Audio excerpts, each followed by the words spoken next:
officers. Welcome, Mr. President.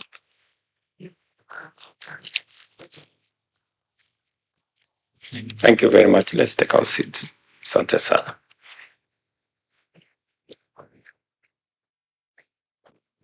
Your Excellency, the Vice President, Deputy President of the Republic of Kenya, Professor Kithure Kindiki, the leadership of the National Police Service Commission, distinguished ladies and gentlemen, it's my great honor and pleasure to receive the end-term report of the Second National Police Service Commission, marking the culmination of 6 years of dedicated service in advancing the professionalism, accountability, and efficiency of the National Police Service.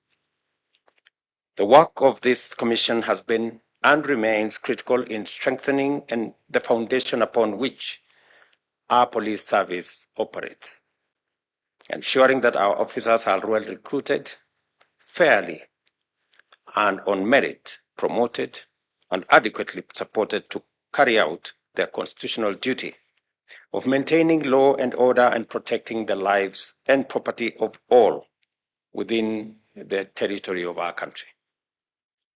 As you conclude your term report, your term today, I commend your contribution, Chairman, and your team to the police reform agenda and the human resource management of our law enforcement officers.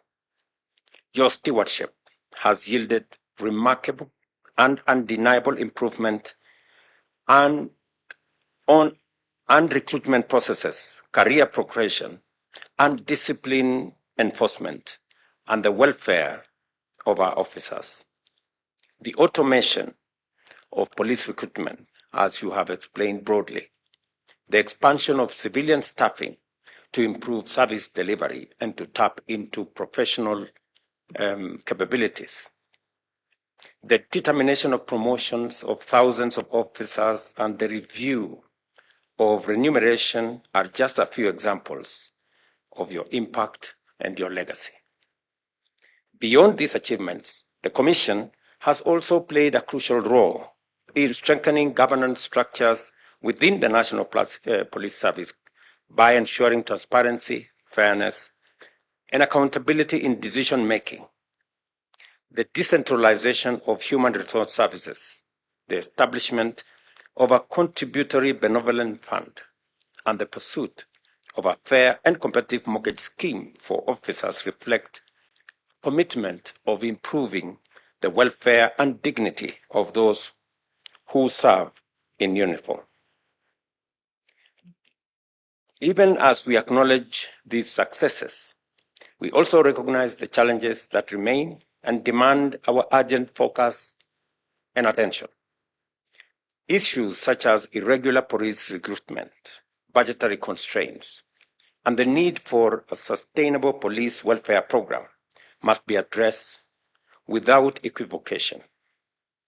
These are matters of national interest, and the government of Kenya is fully committed to implementing reforms that will ensure a motivated, well-resourced, and professional police service. The recommendations outlined in this report will be taken seriously, and I'm happy that you have presented copies to both the Deputy President and the CS Interior as the people who will take the front line, and they will integrate them into our broader security sector reforms, ensuring that our officers continue to serve with integrity, professionalism, and dedication. The security and stability of our nation depends on a police service that is not only well-trained and well-equipped, but also adequately supported and sufficiently motivated. To you, the outgoing members of the National Service Commission, of the National Police Service Commission, I extend my very sincere gratitude for your service to this nation. I agree with the chairman that you are very smart, and the chairman is equally smart, and and I understand why that is the case. Your work is a legacy that will shape the future of policing in Kenya for years to come.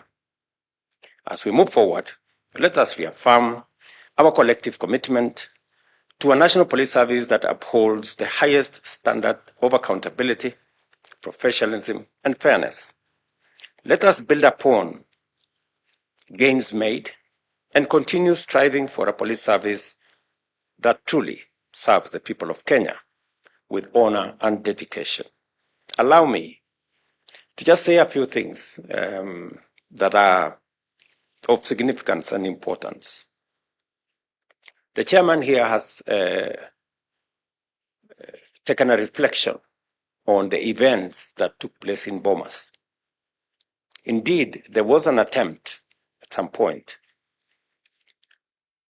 to remove the National Police Service Commission, which would actually have taken us back to the old days when promotions and matters police service were handled by agencies that did not have sufficient constitutional protection to be able to undertake those responsibilities.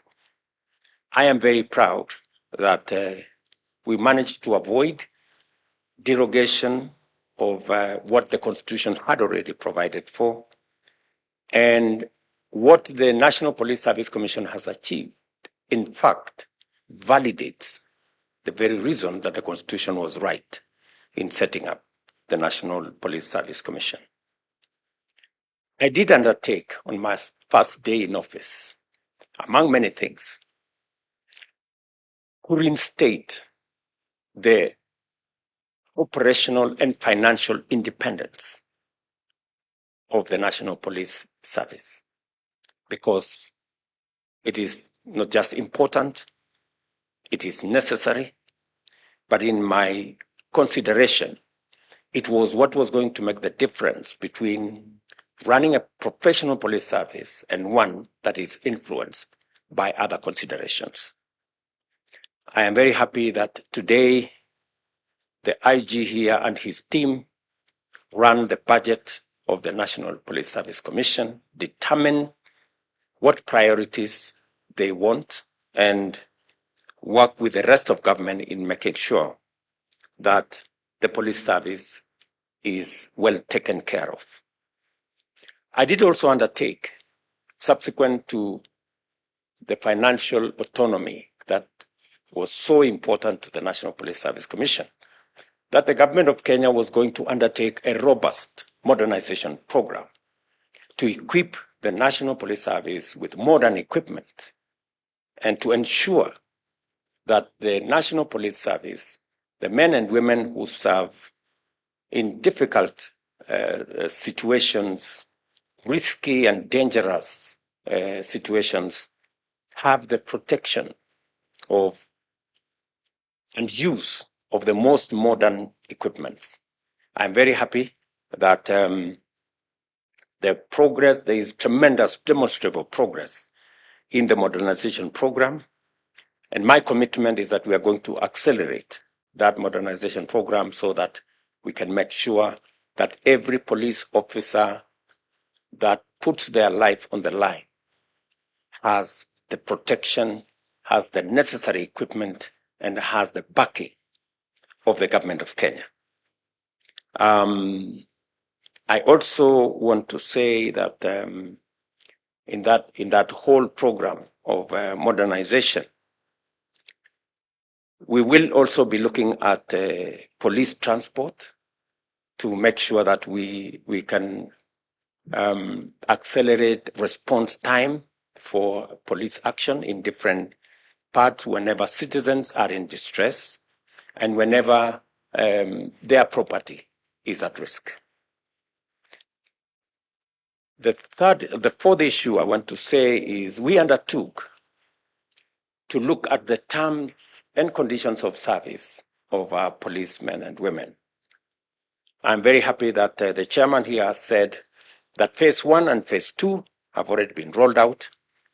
And I'm very confident that the incoming commission will work with the Ministry of Interior and the National Police Service to make sure that the remaining phases of salary increase for our policemen and women will be implemented in accordance with the timelines that we have already rolled out and that were recommended by the report of the task force that I set up.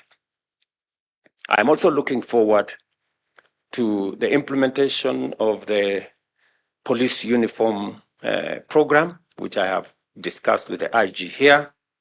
And I'm confident that going into the future, we will make the necessary budgetary provision so that all our men and women in uniform, especially our police, are kitted properly.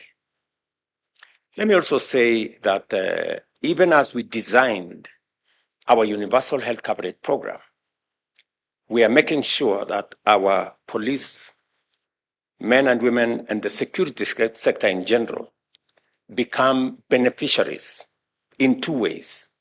Number one is to improve access. In the past, the medical cover that was available was limited to only certain facilities. Under the current expanded universal health coverage in the Taifa Care program, there will be expanded access. In fact, access to medical care will no longer be limited to certain identified hospitals. In fact, officers and servicemen and women will be able to access medical services and attention from all hospitals, public, private, faith-based, different from the past. So access will improve, number one. Number two, we're also going to enhance the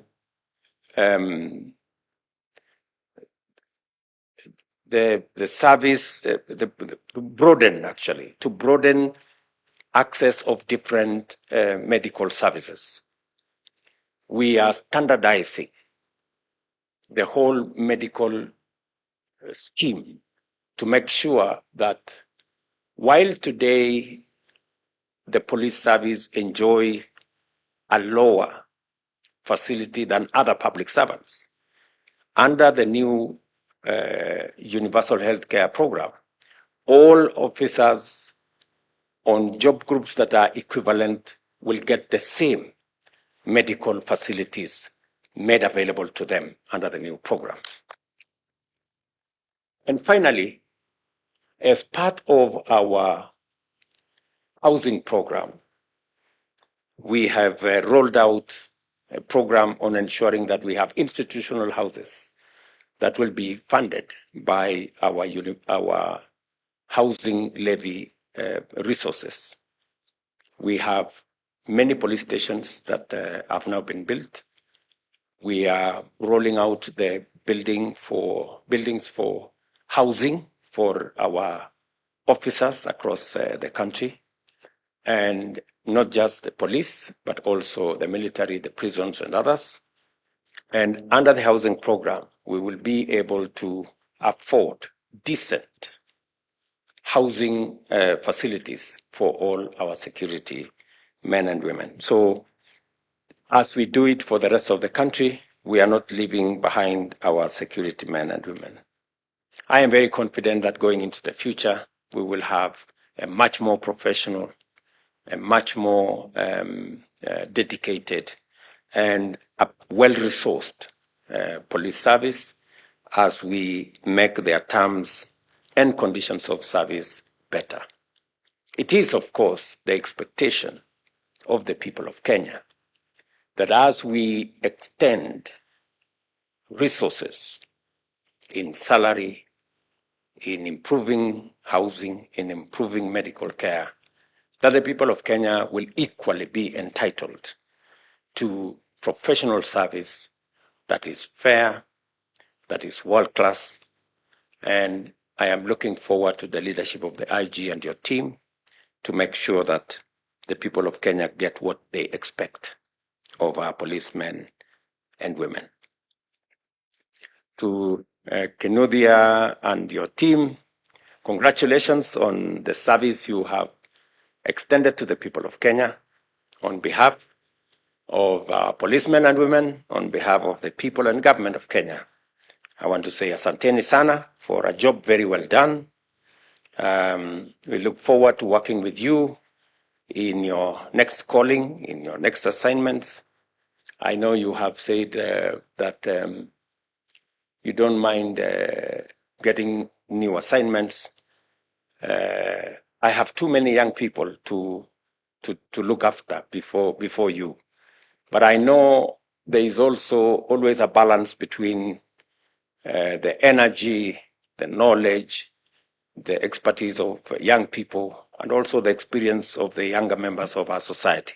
So as we keep balancing those attributes, I'm sure we will find a place that your experience, your knowledge, your understanding will be useful for the nation. And we will surely tap into your experience going into the future. So thank you very much. God bless you. Asanteni sana. Mungu wabariki as you take up your other assignments. And thank you very much for serving the people of Kenya. We all must know that all of us have a responsibility and have a privilege to serve the people of Kenya in the offices that we occupy. And there is a time to start and a time like this to move on to the next assignment. So, asanteni sana. Thank you. A round of applause for His Excellency, please. With your permission, Your Excellency, we'll close the official part of this ceremony with the anthem. So I'll invite the quintet from State House Choir to lead us with one verse of the national anthem as our conclusion prayer. The anthem.